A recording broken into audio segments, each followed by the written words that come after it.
up mga ka-lines? Ito pala yung bagong design natin sa ating 5 inches semi heavy duty, all around na siya. Medyo makipot siya ng konti pero pwede na to sa mga semi heavy duty. So wala pa tayong available na 6 inches. Uy. Kaya 5 inches lang to. So ang bago lang dito mga ka-lines, itong kanyang body frame, tsaka ito ay removable chamber. So marami tong ditanggal yung ano ng oil tank, tsaka itong cap nya natanggal, tapos yung dati pa rin na natanggal tong removable burner. Tapos yung chamber naman, removable chamber din to. So may iwan yung lagayan ng blower, yung salpakan ng blower. So medyo mabusisi lang siya gawin at kailangan mo talagang lano ng oras. Pero may iba namang paraan na removable chamber siya pero kasama yung daanan ng blower, tsaka hangin, tsaka yung plate. So pakita ko sa inyo paano tanggalin tong ating chamber, removable chamber. So dito naman ay pinatong ko na lang kasi malaki tong hindi pantay yung ating misa. So okay naman siya, at saka malaki naman yung kanyang oil receiver, no? So pang to yung kaha nito, yung frame ito ay pang kumbaga pang mabigatan na. Okay, so tanggalin muna natin yung oil receiver.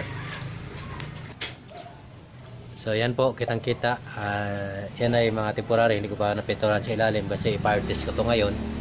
So makita nyo yung ating oil receiver ay naka-coupling po yan. So kailangan removable, matatanggal po to kasi pag nakakabit to, hindi natin matanggal tong ating burner. So hindi ko to sinishare para gayahin niyo, ay kung gusto nyo lang ng ganito.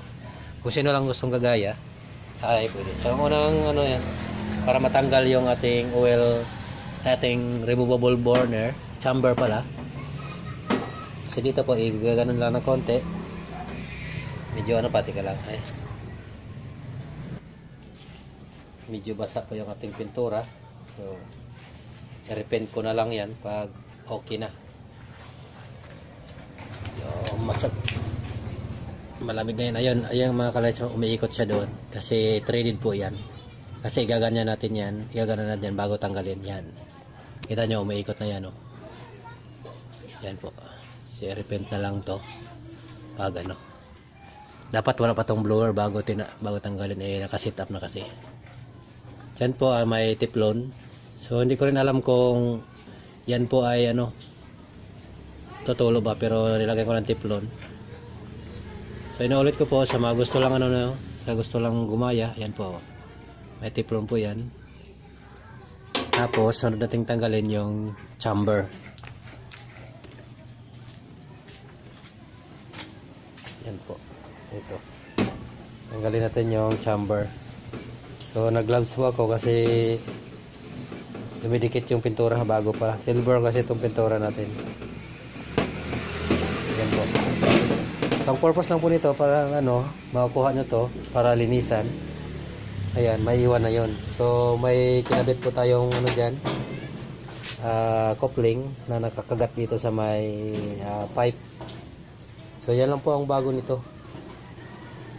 So okay, pa-fire test na natin. So pagkabit naman, pag halimbawa nalinisan kakabit nyo lang po dito ulit.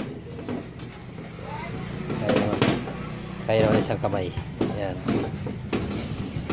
So ito na pa yung ating bagong innovation, pero sa sunod ito lang yung una at huli yung gagawin kong ganito, kasi nga sabi ko nga una ay mabusisi siya, medyo sa oras.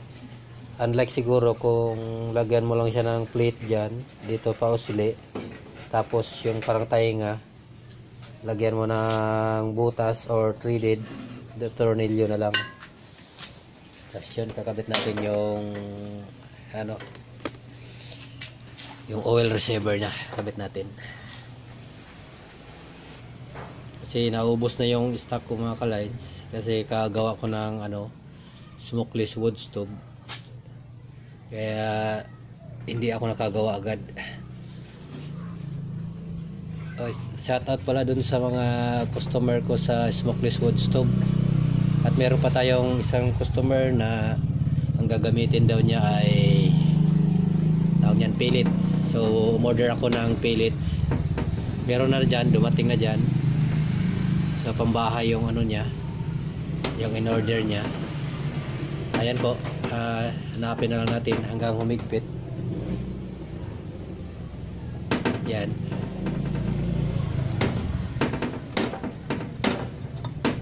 Yan. Di pantay kasi ang mesa kaya ganyan. Yan. Yan lang po. Yan lang yung pinagkaiba niyan. No? Ipapartest ko na. So ulitin ko po, ito po ay medyo komplikado gawin. Sa may gusto lang po. Pero may iba namang paraan, kaya na sinabi ko kanina, may ibang paraan na pwede siyang i-removable chamber kasama tong oil pipe tsaka air blower, air pipe. Pero ito naman, ito lang talaga matanggal mo tsaka yung oil pipe. Pwede na naman ito, pero dito na yung receiver mo, tapos ito naka-fix. Dito yung tutulo papunta doon. So pwede din yun, kaso lang masyadong malapit dito sa chamber. Pero tingin ko pwede yun, para wala nang ano. Tapos nandito sa baba yung kanyang receiver, tapos ikutin mo na lang siya, tapos tapat mo na lang. Ganun lang di setup. Tapos dito sa bandang ano niya, dito sa bandang tuluan niya, nakapix to. Ipipix mo yan, tapat dyan sa may gripo, sa may brass bulb na yan. Tapos dito naman pwede mo dito ipatulo. Tapos dito yung dito na yung oil trap mo. So napakalapit. At least kasi kaya nga kahit hanggang dito okay lang yun, kasi hindi siya tatama sa paa pag iikot. Pwede din yun. Try po na ng ganito. Pero sunod, ang gagawin kong yaring ganito, yun nga, lalagay ako dito ng parang tainga niya, 2 or 4. Dito ko na i-rekta sa ano, sa brace niya, angle bar. Okay? Papartis na natin. So yan pa yung in-order ni sir na pambahay. Yung pellets gagamitin niya. So papartis ko yan after nito siguro, or ano, bukas na. So ito rin yung ating mga stainless na chamber. Ayan, chamber ng smokeless wood stove. Ito na may nagawa na, kasi nakuha na yung isa. Ito na yung kasunod. Tapos ito medyo maliit, mga personal lang to. Pero pwede na rin to sa mga yung mga panghandaan.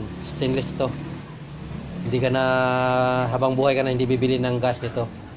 Habang buhay mo tong gagamitin. Okay. Ayan ang mga boss, ang ating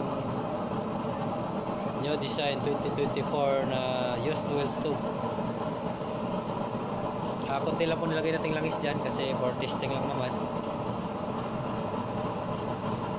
Hindi pa masyadong mainit yan. Pag uminit yan ay lakas na yan. So kita nyo yung sa ilalim na dumidilaw-dilaw, yun yung ating oil distractor para lalo siyang lumakas. So lakasan pa natin.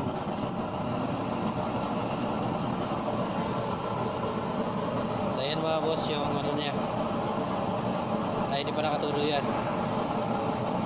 So yung side na yun hindi pa nasusunog yung pintura. Babibrate yung mga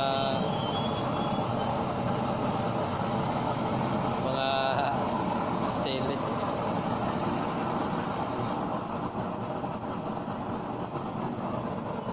So buong buo yung mga boss yung apoy niya. Yung isa ba yung parang barado.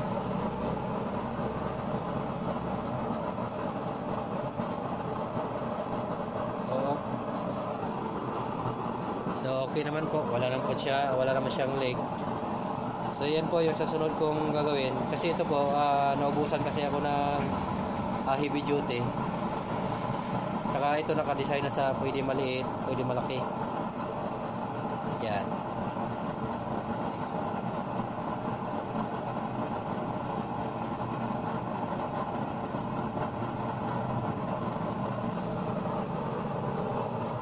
ganda po ng apoy niya. Kaya pala nakarap-karap yung sakto yung butas na doon sa may oil pipe. Kaya mga ganun-ganun. Kapag nilakasan natin yung mga boss,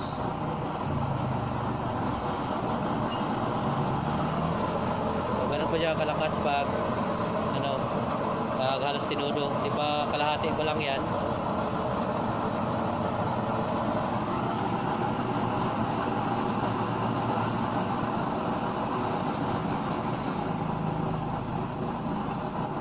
Konti pa kasi yung langis niya.